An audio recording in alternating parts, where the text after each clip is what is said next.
Tidak bisa dipungkiri, hari-hari ini kita berada di masa-masa yang sukar, sangat sukar. Dimulai daripada 1 tahun yang lalu ketika pandemi COVID menyebar ke seluruh dunia. Dan itu menjadi problem kesehatan yang sangat serius. Di sepanjang perjalanannya di berbagai belahan dunia telah berjatuhan korban jiwa. Dan sampai hari ini pun setelah vaksin ditemukan dan vaksinasi mulai dilakukan, belum ada tanda-tanda pandemi ini akan segera surut. Dan menyertai pandemi COVID, timbullah problem ekonomi yang sangat dahsyat. Berbagai negara di dunia telah memasuki masa resesi. Kegiatan ekonomi melambat, kegiatan ekonomi menjadi sangat minimal, dan kemudian banyak perusahaan-perusahaan yang menurunkan kapasitasnya, mengurangi aktivitas produksinya, yang berdampak kepada omset, dan kemudian juga berdampak kepada kesejahteraan karyawan. Ada perusahaan-perusahaan yang mulai melakukan pemotongan gaji, bahkan yang lebih jauh lagi pengurangan karyawan, sehingga terjadi PHK di mana-mana. Problem ekonomi ini juga berlanjut kepada problem sosial ketika pengangguran bertambah dan muncullah masalah-masalah baru seperti kejahatan, kriminalitas, dan lain-lain. Problem ini juga berlanjut kepada problem pendidikan. Setelah bertahun-tahun, bahkan puluhan tahun, kegiatan belajar mengajar dilakukan dengan tatap muka. Hari-hari ini, kegiatan belajar mengajar dipaksa untuk berjalan secara online, menuntut untuk guru dan peserta didik untuk lebih kreatif. Problem ini sudah menyebar kemana-mana, dan inilah memang masa-masa yang sukar. Belum lagi ke problem budaya, banyak hal yang harus diubah di tatanan hidup kita. Sehingga tatanan hidup yang baru ini disebut sebagai new normal, satu standar normal yang baru. Hari ini pun kita belum tahu kapan problem ini akan berhenti. Dan kita masih tetap berjuang, pemerintah dan negara masih tetap berjuang. Ini adalah masa yang sukar. Masa-masa yang sukar, dan kita anak-anak Tuhan juga ada di dalamnya. Tetapi kita sebagai anak Tuhan, kita mempunyai firman Tuhan sebagai pedoman dan kekuatan buat hidup kita. Di dalam 2 Timotius pasal yang ketiga, ayat yang pertama, Rasul Paulus memberikan nasihat kepada Timotius, anak rohaninya. Ketahuilah bahwa pada hari-hari terakhir akan datang masa yang sukar. Jadi masa sukar itu sebagai penanda dari datangnya hari-hari terakhir. Dan sesuai dengan situasi waktu itu, masa sukar itu melibatkan 2 hal. Situasi yang sulit, seperti hari ini mungkin, tetapi juga adanya munculnya orang-orang dengan perilaku dan karakter yang buruk. Bisa dibaca di ayat-ayat berikutnya, seperti contohnya manusia akan mencintai dirinya sendiri dan menjadi hamba uang, dan seterusnya. Dan itulah sebenarnya yang hari-hari ini juga kita hadapi. Satu masa yang sukar, masa yang sangat sukar. Tetapi yang lebih penting dari itu adalah bahwa Rasul Paulus mengingatkan bahwa masa sukar ini adalah tanda daripada hari-hari terakhir. Di dalam Injil Matius pasal yang ke-16, Tuhan Yesus menegur orang-orang Farisi dan orang-orang Saduki. Matius pasal 16 ayat yang pertama dikatakan, kemudian datanglah orang-orang Farisi dan Saduki hendak mencoba Yesus. Mereka meminta supaya ia memperlihatkan suatu tanda dari surga kepada mereka. Tetapi jawab Yesus, pada petang hari, karena langit merah, kamu berkata hari akan cerah. Dan pada pagi hari, karena langit merah dan redup, kamu berkata hari buruk. Rupa langit kamu tahu membedakannya, tetapi tanda-tanda zaman tidak. Tuhan Yesus berbicara tentang tanda-tanda zaman. Rasul Paulus berbicara tentang masa sukar menandai hari-hari akhir. Dan orang Farisi dan Saduki tidak peka terhadap hal itu. Mereka adalah ahli-ahli agama, orang-orang yang terlibat di dalam kegiatan-kegiatan keagamaan, yang mengatur kegiatan keagamaan. Mereka mengerti tentang kitab-kitab suci, tetapi mereka gagal untuk mengerti apa yang menjadi kehendak Tuhan, untuk mengerti tanda-tanda yang Tuhan berikan, untuk mengerti hati Tuhan. Ini menjadi cerminan buat kita orang-orang Kristen hari ini. Tidak peduli seberapa tinggi pengetahuan kita tentang firman Tuhan, tentang Alkitab. Tidak peduli seberapa aktif kita di dalam pelayanan. Yang paling utama adalah bagaimana kita mengerti apa yang menjadi kehendak Tuhan, apa yang menjadi mau Tuhan, apa yang ada di dalam hati Tuhan untuk kita. Mengerti pergerakan Tuhan di sepanjang masa. Ya, ada orang yang tahu bahwa ini masa sukar. Orang Kristen yang tahu bahwa ini masa sukar, tetapi tidak mengerti pesan apa yang ada di dalam masa-masa sulit ini yang Tuhan ingin tanamkan di dalam dirinya. Ada orang Kristen yang tahu bahwa ini masa sukar dan mengerti bahwa masa sukar ini merupakan pesan dari Tuhan, menandai akhir, menandai hari-hari akhir walaupun belum sampai pada kesudahan segala sesuatu, tetapi tidak peduli. Dan yang berikutnya ada orang yang mengerti bahwa ini adalah masa sukar dan ada pesan Tuhan di dalamnya, dan kemudian peduli tentang apa yang harus dilakukan dan bagaimana harus melangkah di masa sukar. Kita rindu untuk menjadi orang dari golongan yang ketiga ini, mengerti bahwa kita berada di dalam masa sukar, paham bahwa Tuhan bekerja lewat segala sesuatu, menyatakan maksudnya, dan kemudian kita merespon itu dengan harus melakukan apa. Dan kalau kita ingin tahu bagaimana kita bertindak di depan, kita harus kembali kepada firman Tuhan. Ada nasihat firman Tuhan yang cukup berharga buat kita di dalam 1 Petrus pasal yang keempat, ayat yang ketujuh. Kesudahan segala sesuatu sudah dekat, karena itu kuasailah dirimu dan jadilah tenang, supaya kamu dapat berdoa. Kesudahan segala sesuatu, itu adalah hari-hari akhir. 2000 tahun yang lalu kurang lebih, Rasul Petrus mengatakan sudah dekat. Mungkin ayat ini juga berkaitan dengan situasi yang ada pada saat itu. Tetapi ayat ini juga berbicara tentang hal kedatangan anak manusia yang pada waktu itu dan sampai hari ini tidak tahu kapan akan datang. Tetapi tanda-tanda itu akan menandai kedatangan anak manusia. Kesudahan segala sesuatu sudah dekat. Dan itu ditandai dengan masa yang sukar, seperti yang diungkapkan oleh Rasul Paulus. Namun ada nasihat berikutnya dari Rasul Petrus, karena itu kuasailah dirimu dan jadilah tenang, supaya kamu dapat berdoa. Menguasai diri dan menjadi tenang. Dalam bahasa sederhana itu tidak panik artinya. Kadang-kadang kita ketika memasuki masa yang sukar, memasuki kesulitan, kita menjadi panik. Ya, tidak bisa dipungkiri kondisi ini membawa dampak.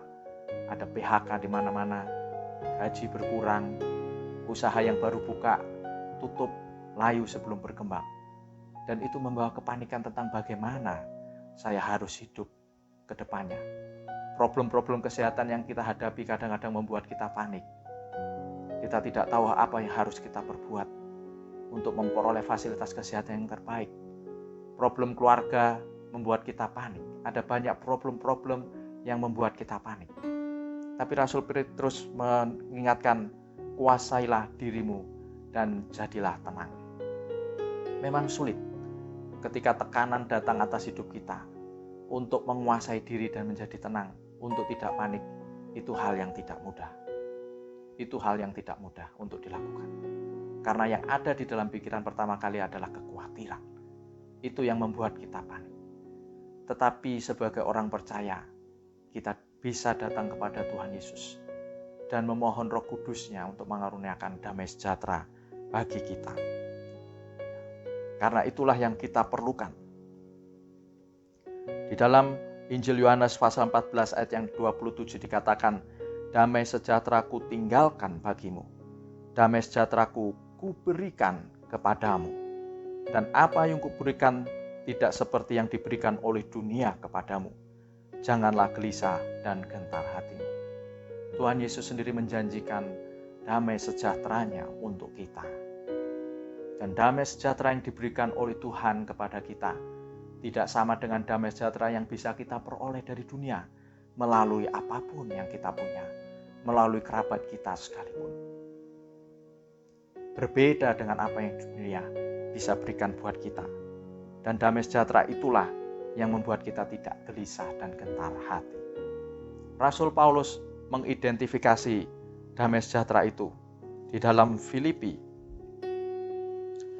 pasal yang keempat. Dikatakan ayat yang ke-7 dikatakan demikian. Filipi pasal 4 yang ke-7. Damai sejahtera Allah yang melampaui segala akal akan memelihara hati dan pikiranmu di dalam Kristus Yesus. Damai sejahtera Allah yang melampaui segala akal. Kekhawatiran itu letaknya ada di dalam pikiran kita. Tetapi damai sejahtera Allah itu melampaui apa yang ada di dalam pikiran kita, melingkupi pikiran kita.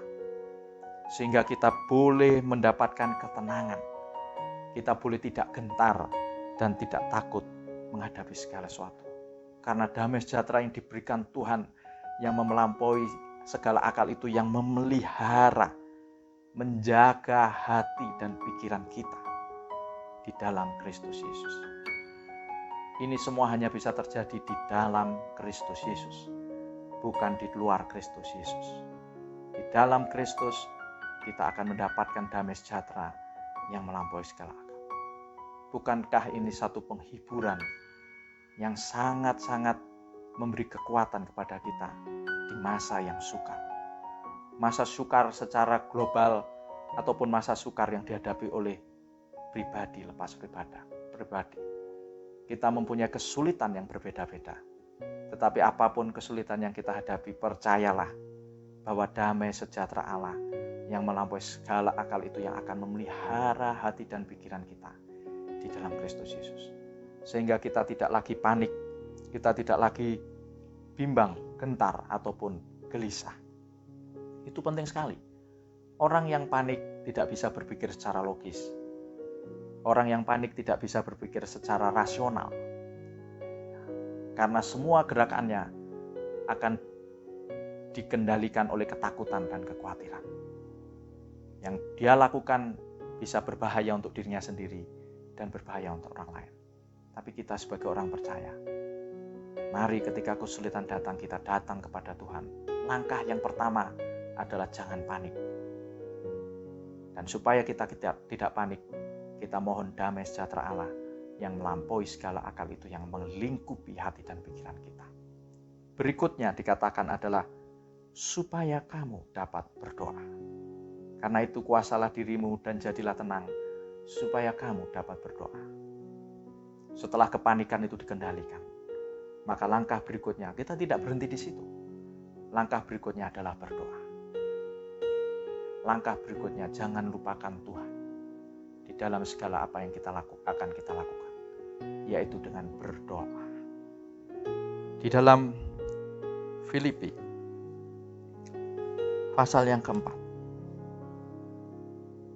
ayat yang ke-6 dikatakan demikian, janganlah hendaknya kamu khawatir tentang apapun juga, tetapi nyatakanlah dalam segala hal keinginanmu kepada Allah, dalam doa dan permohonan dengan ucapan syukur. Nyatakan dalam segala hal keinginanmu. Tidak ada batas. Batasnya adalah keinginan yang benar. Kadang manusia membedakan antara keinginan dan kebutuhan. Tapi di sini Rasul Paulus tidak memberi batas itu. Segala hal keinginanmu, asalkan itu sesuai dengan kehendak Allah, nyatakan. Biar Allah sendiri yang menyaring, yang memfilter mana yang keinginanmu dan mana yang benar-benar engkau butuhkan. Nyatakan saja segala hal keinginanmu. Tidak ada batasan. Yang menjadi batas adalah firman Tuhan. keinginan yang benar yang harus kita nyatakan kepada Tuhan. Dinyatakan dalam apa? Di dalam doa. Doa adalah berbicara dengan Tuhan. Berapa banyak di antara kita memiliki waktu khusus untuk berbicara dengan Tuhan? Berdoa beda dengan memohon. Berdoa adalah berbicara, bercakap-cakap dengan Tuhan. Menyampaikan segala isi hati kita kepada Tuhan. Menyampaikan kegelisahan kita kepada Tuhan. Menyampaikan kegalauan kita kepada Tuhan. Menyampaikan apapun yang ingin kita sampaikan kepada Tuhan. Asal jangan mengutuki, asal jangan menghujat. Sampaikan kekecewaanmu, kejatuhanmu. Sampaikan kepada Tuhan. Kadang-kadang kita tidak bisa menyampaikan kepada orang lain. Karena ketika kita menyampaikan kepada orang lain, yang terjadi justru sebaliknya adalah penghakiman atas diri kita. Kemudian kita dikoreksi, bukan kita menolak koreksi, tapi dalam situasi-situasi yang sulit, kita tidak bisa langsung menerima hal semacam itu. Nyatakan kepada Tuhan. Yang mengerti hatimu lebih daripada orang yang terdekat dengan engkau. Nyatakan. Berbicaralah kepada Tuhan seperti berbicara kepada Bapa. Itu gambaran daripada Allah kita. Allah kita adalah Bapa. Satu lagu mengatakan Yesus adalah sobat kita yang setia. Itu gambaran yang menunjukkan kedekatan, di mana kita bisa berbagi apa yang ada di dalam hati kita, mencurahkan seluruh hati kita. Ya. Kalau kepada orang tua kita bisa mencurahkan seluruh hati kita. Ya. Kepada Allah yang adalah Bapa kita pun kita bisa, lebih-lebih kepada Allah, kita bisa mencurahkan semuanya kepada Tuhan. Luapkan semua kepada Allah. Berbicaralah seperti seorang anak kepada Bapa yang ingin mengadu kepada Bapanya, ingin menyampaikan segala sesuatu kepada Bapanya. Dan percayalah, Allah kita adalah Allah yang maha mendengar. Dia sabar mendengar segala keluhan hati kita, sampai yang tidak bisa kita ungkapkan sekalipun Dia tahu. Bukankah ini suatu kekuatan buat kita? Kita tidak bisa minta manusia untuk terus mendengar kita. Manusia bisa bosan mendengar keluhan kita setiap saat. Tetapi Allah yang adalah Bapa kita menyediakan telinganya untuk terus mendengar. Dan bukan hanya mendengar. Allah kita adalah Allah yang tahu apa yang terbaik yang Dia buat untuk kita sebelum Dia mendengar keluhan kita. Pernahkah kita bercakap-cakap dengan Tuhan? Ataukah kita datang kepada Tuhan hanya untuk kemudian memohon dan kemudian mengakhirinya dan kemudian pergi? Bercakap-cakaplah dengan Tuhan. Luapkan segala keluh kesahmu kepada Tuhan. Terutama di situasi-situasi yang sulit, di situasi-situasi yang sukar, di mana orang mulai fokus kepada dirinya sendiri untuk menghadapi kesukaran-kesukaran itu. Dan kadang orang tidak lagi punya waktu untuk saling berbagi dan mendengar. Datanglah kepada Allah, karena Dia tidak akan pernah menolak kita yang datang kepadanya dengan sungguh-sungguh. Yang kedua dikatakan, menyatakan keinginan kepada Allah dalam doa dan permohonan. Permohonan itu adalah meminta.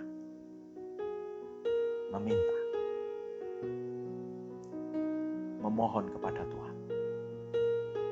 Ketuklah, maka pintu akan dibukakan. Mintalah, maka akan diberikan. Di dalam Injil Yohanes pasal yang ke-14, ayat yang ke-14, Tuhan Yesus berkata kepada murid-muridnya, "Jika kamu meminta sesuatu kepadaku dalam namaku, aku akan melakukannya." Mintalah. Nyatakan keinginanmu kepada Tuhan. Dan lakukan itu di dalam nama Tuhan Yesus, nama yang berkuasa itu, yang membuat doa kita menjadi sah di hadapan Allah. Maka percayalah, Tuhan akan melakukannya. Tidak ada yang mustahil bagi Allah, dan tidak ada yang mustahil bagi orang yang percaya. Datang kepada Tuhan di masa sulit. Mintalah kepada Dia. Nyatakan keinginanmu. Mari kita nyatakan keinginan kita kepada Tuhan. Apapun, Tuhan siap untuk mendengar. Biarkan Tuhan sendiri yang memilah mana yang kita butuhkan atau tidak. Tetapi selama kesempatan itu dibuka, datanglah kepada Tuhan. Nyatakan keinginanmu, mintalah di dalam nama Tuhan Yesus. Dan percayalah seperti janji firman Tuhan tadi, Tuhan Yesus akan melakukannya. Berdoa, memohon, dan kemudian yang terakhir disertai dengan ucapan syukur. Mengucap syukur bukanlah hal yang mudah yang bisa dilakukan. Ketika kesulitan datang, ketika kita menghadapi kepedihan, ketika kita kehilangan seorang yang kita kasih, mengucap syukur bukanlah hal yang mudah. Kita sering bertanya-tanya, saya harus mengucap syukur karena apa? Ketika tidak ada alasan untuk kita bisa mengucap syukur. Tidak mudah. Karena itu mengucap syukur itu adalah proses belajar. Kalau keluarga kita lagi baik-baik saja, kalau pekerjaan kita lancar-lancar saja, kalau semua di sekeliling kita lagi senang-senang saja, kita bisa datang kepada gereja, ke gereja, menyanyi, memuji Tuhan, menutup mata, mengangkat tangan, sambil mengungkapkan ucapan syukur kita. Semua orang bisa melakukan itu. Banyak orang yang bisa melakukan itu. Mungkin ada orang yang lupa untuk mengucap syukur. Tapi mengucap syukur dalam situasi yang baik-baik saja, itu hal yang mudah dilakukan. Hal yang sangat mudah dilakukan. Tetapi ketika situasimu sangat buruk, ketika kita berada di dalam lembah kekelaman, ketika kita berada di dalam titik terendah di dalam hidup kita, mengucap syukur itu menjadi hal yang kita pikirkan berulang-ulang untuk kita lakukan. Bagaimana cara melakukannya? Tidak mudah. Karena sebenarnya kita tidak mampu untuk melakukan itu. Tetapi inilah yang dikehendaki oleh Tuhan. Inilah yang dikehendaki oleh Tuhan. Di dalam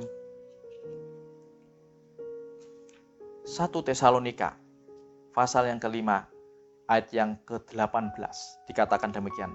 Mengucap syukurlah dalam segala hal, sebab itulah yang dikehendaki Allah di dalam Kristus Yesus bagi kamu. Di dalam Kristus Yesus. Kita semua berada di dalam Kristus Yesus. Dan karena itu kita perlu memperhatikan kehendak Allah. Dan mengucap syukur itu ternyata adalah kehendak Allah.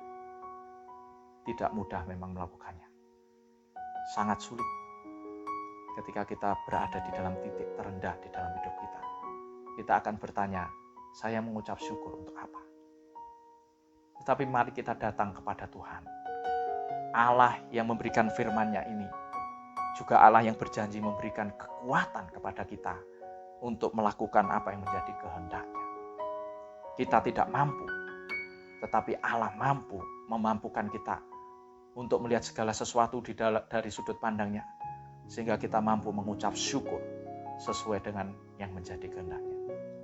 Merupakan satu tantangan untuk mengucap syukur di situasi yang sulit, di situasi yang terendah di dalam kehidupan kita. Tetapi ketika kita melakukan itu, berarti kita melakukan kehendak Allah.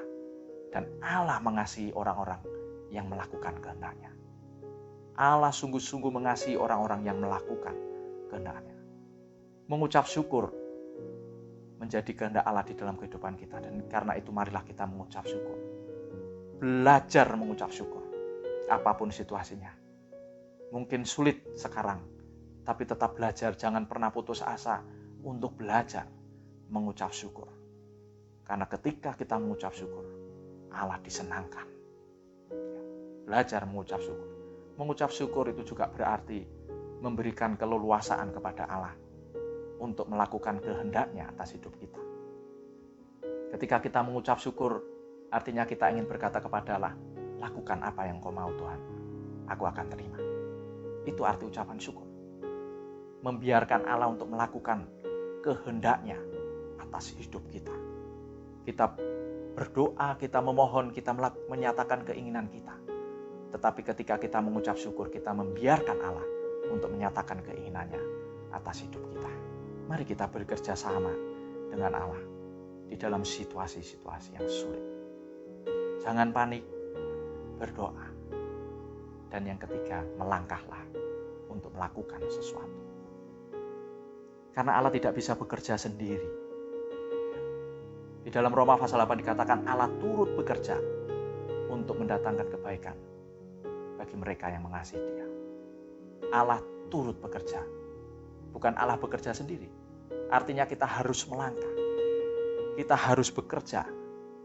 Ya. Yang sekarang sedang terpuruk karena pekerjaan, karena usahanya gagal, karena di PHK, karena apapun, masalah kesehatan, apapun. Melangkahlah untuk melakukan sesuatu. Jangan cuma tinggal diam, duduk, meratapi nasib, tapi melangkahlah melakukan sesuatu. Karena ketika kita melangkah untuk melakukan sesuatu, Allah turut bekerja di dalamnya. Percayalah. Percayalah. Jangan ragu. Kita sudah berdoa, memohon pimpinan Tuhan, menyatakan keinginan. Selanjutnya bekerjalah, karena Allah turut bekerja. Allah tidak akan bisa bekerja kalau kita tidak bekerja. Kita melangkah dulu dengan apa yang Tuhan tekankan di dalam hati kita. Ya. Di dalam pekerjaan kita, di dalam usaha kita, dalam upaya kesehatan kita, apapun, melangkahlah. Maka Allah akan turut bekerja. Dan percayalah bahwa ketika Allah turut bekerja, semuanya untuk mendatangkan hanya kebaikan bagi orang-orang yang mengasihi Dia. Allah akan memberikan kekuatan kepada kita. Di dalam Filipi pasal 4. Di dalam Filipi pasal 4 ayat 13 dikatakan demikian, segala perkara dapat kutanggung di dalam Dia yang memberi kekuatan kepadaku. Kutanggung. Artinya kita memang harus menanggung apa yang menjadi bagian kita dan tidak memberikannya kepada orang lain, apalagi melemparkannya kepada Tuhan. Harus kita tanggung. Tanggung jawab yang diberikan kepada kita harus kita tanggung. Sebagai pekerja, sebagai anak sekolah, sebagai pelayan, sebagai pengusaha, sebagai kepala keluarga, sebagai istri, sebagai apapun. Mari kita menanggung tanggung jawab kita masing-masing. Jangan dibebankan kepada orang lain. Tetapi percayalah ketika kita menanggung apa yang menjadi tanggung jawab kita, memikul apa yang menjadi tanggung jawab kita, di situ Tuhan memberikan kekuatan kepadaku. Tuhan memberikan kekuatan kepada kita. Situasi yang kita hadapi memang tidak mudah, sulit, dan sangat sulit. Tetapi percayalah, di sana ada Allah, bahkan di dalam hati kita, ada Allah yang mengontrol segala sesuatu. Dia tahu segala sesuatu. Dia melihat segala sesuatu. Situasi sulit jangan membuat kita menjadi patah semangat. Yang pertama kita lakukan ketika situasi sulit datang, jangan panik. Datang kepada Tuhan, minta supaya damai sejahtera Allah yang melampaui segala akal dikaruniakan kepada kita. Yang kedua, nyatakan segala keinginanmu, semua yang sesuai dengan kebenaran di dalam doa, permohonan, dan ucapan syukur. Yang ketiga, melangkahlah dengan iman. Karena ketika kita melangkah, Allah turut bekerja untuk mendatangkan kebaikan dan memberi kekuatan kepada kita. Amin. Mari kita berdoa. Bapa di dalam surga, kami mengucap syukur untuk segala sesuatu yang terjadi di dalam hidup kami. Yang kami tidak mengerti maupun yang kami mengerti. Tetapi ajarlah kami untuk tetap percaya. Ajarlah kami untuk tetap berharap. Ajarlah kami untuk tetap makin mengasihi. Dan ajarlah kami untuk tetap mengucap syukur. Kami mau terus belajar kepada Engkau, Guru Agung kami. Belajar untuk tetap percaya. Belajar untuk tetap berharap. Belajar untuk tetap mengasihi. Dan belajar untuk tetap mengucap syukur. Kami ingin melangkah di dalam iman. Dan kami percaya ketika kami melangkah, Engkau turut bekerja dan Engkau turut memampukan kami. Kami mengucap syukur untuk segala yang ada di dalam hidup kami. Dan ajarlah kami untuk terus mengucap syukur. Kami percayakan hidup kami selanjutnya ke dalam tangan-Mu, Allah yang mengendalikan segala sesuatu. Berkaryalah di dalam hidup kami menurut kemahakuasaan-Mu dan kemahatauan. Mari Tuhan, Kau sendiri yang memberkati kami semua dengan kebahagiaan yang sejati, damai sejahtera, sukacita, kesehatan, dan kesejahteraan yang melimpah-limpah. Sehingga dari kami, semua itu bisa mengalir kepada sekeliling kami, menjadi berkat buat sekeliling kami. Terima kasih buat firman-Mu, dan ajarlah kami untuk melakukannya. Di dalam nama Tuhan Yesus Kristus, Allah kami yang hidup, Gembala agung kami, pemelihara jiwa kami yang tidak pernah meninggalkan kami. Kami naikkan segala doa, permohonan, dan ucapan syukur ini. Haleluya. Amin. Tuhan Yesus memberkati kita semua.